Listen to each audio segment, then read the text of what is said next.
얼마 전에 되게 가슴이 아프면서도 좀 충격적인 일이 있었어요. 인천의 어느 중학생이 한 아파트에서 또래 친구들에게 학교 폭력을 당하다가 옥상에서 추락을 했고 결국은 부모님의 품으로 돌아오지는 못하게 됐는데, 학교 폭력 가해자가 14살이에요. 중학교 1학년.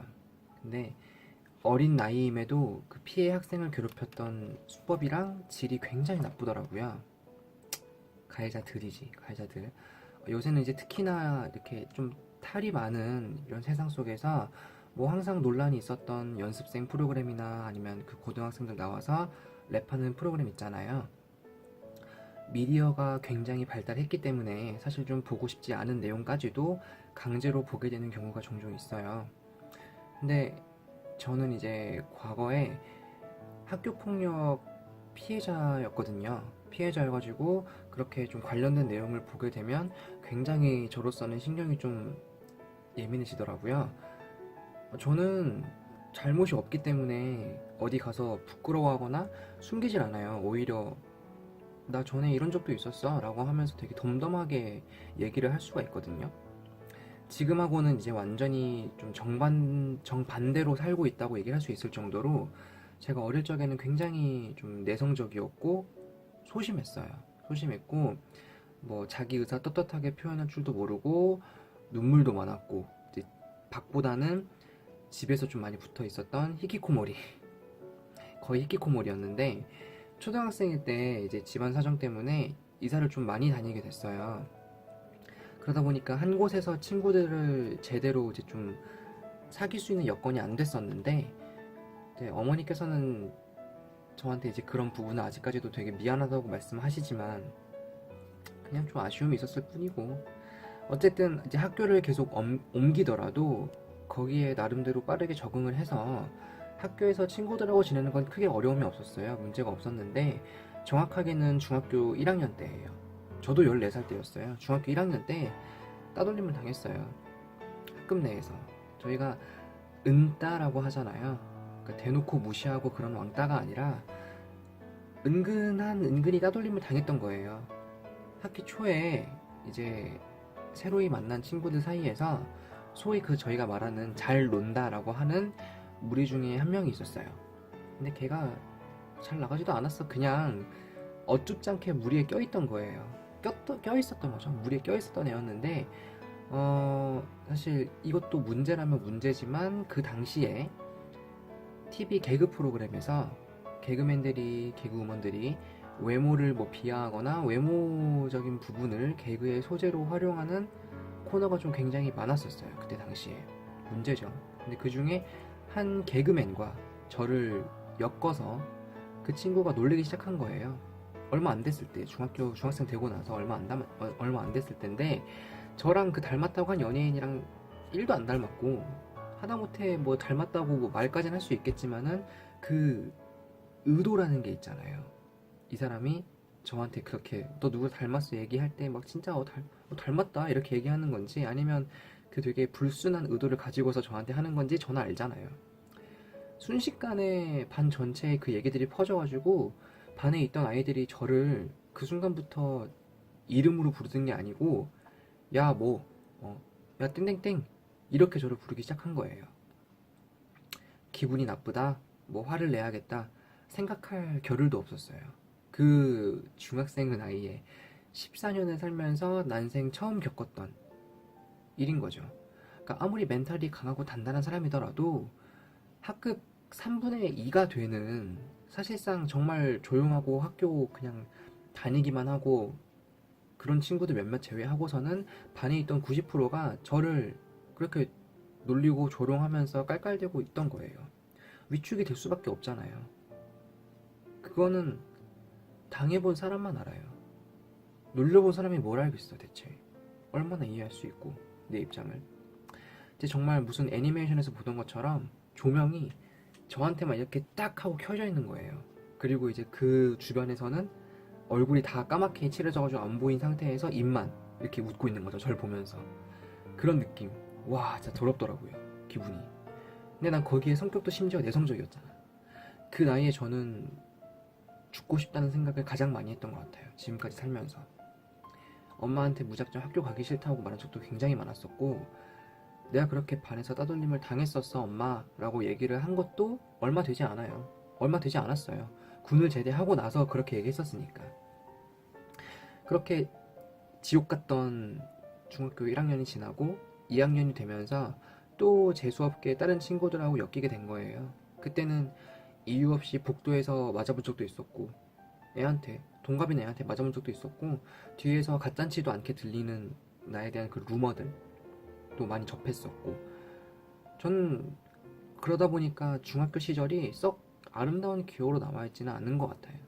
단지 이제 3학년 때는 좀 마음 맞는 친구들도 많이 사귀게 됐고, 제가 춤이랑 노래에 관심을 가지게 되면서 성격이 외향적으로 좀 바뀌게 된 거예요.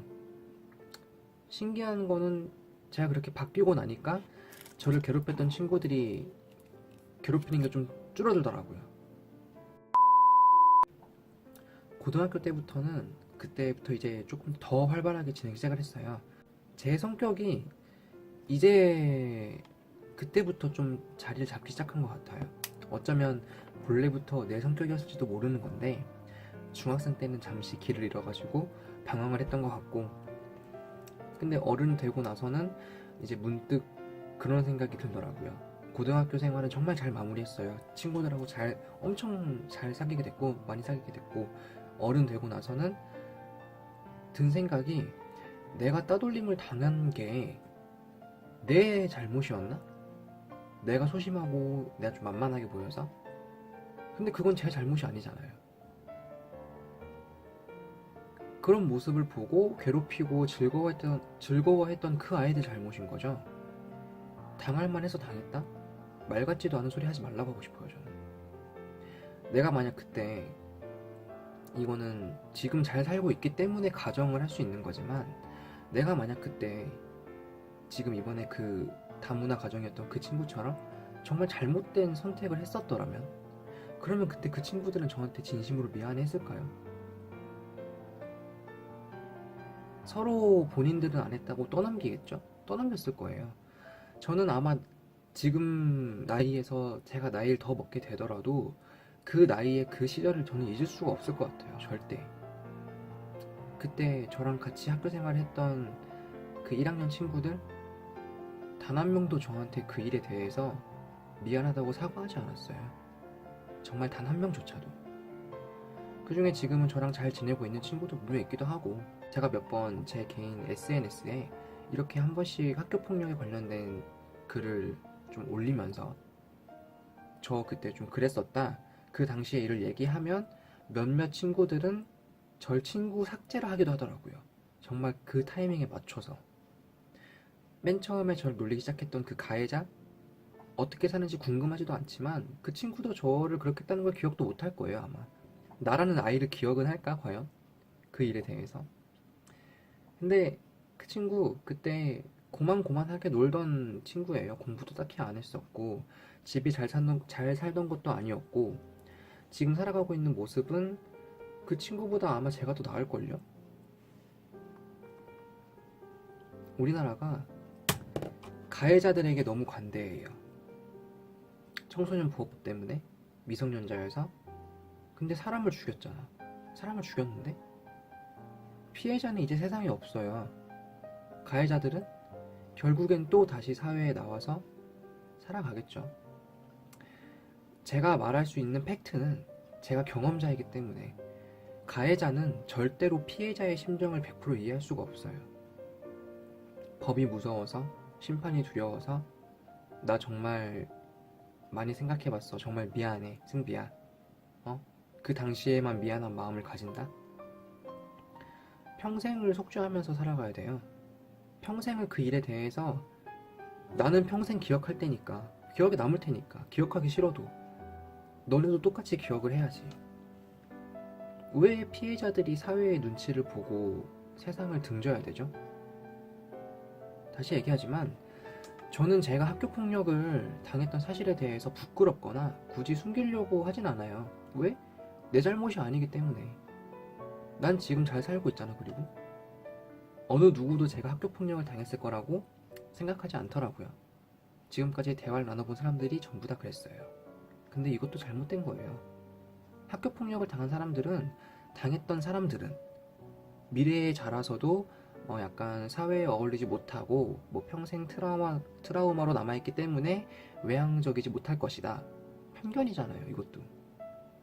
저희들만의 힘으로는 세상의 편견을 없앨 수는 없어요. 그게 또 현실이지만 제발 저희끼리 아는 사람만이라도 이런 편견들과 잘못된 점들을 좀 줄이기 위해서 노력을 해봅시다. 노력해보자고요, 저희. 오늘 이렇게 또 저에 대해서 새로운 이야기를 좀 들려드리게 됐는데, 얼마 전까지 제가 활동을 했던 IM 프로덕션 측과는 서로 이제 앞으로의 방향적인 부분에 대해서 대화를 나눠봤는데, 충분한 대화를 나눴고 또 서로 이해를 해서 더 이상 이제 같이 가는 길은 좀 무리가 있을 것 같다. 함께 하지 않기로 결정을 했어요.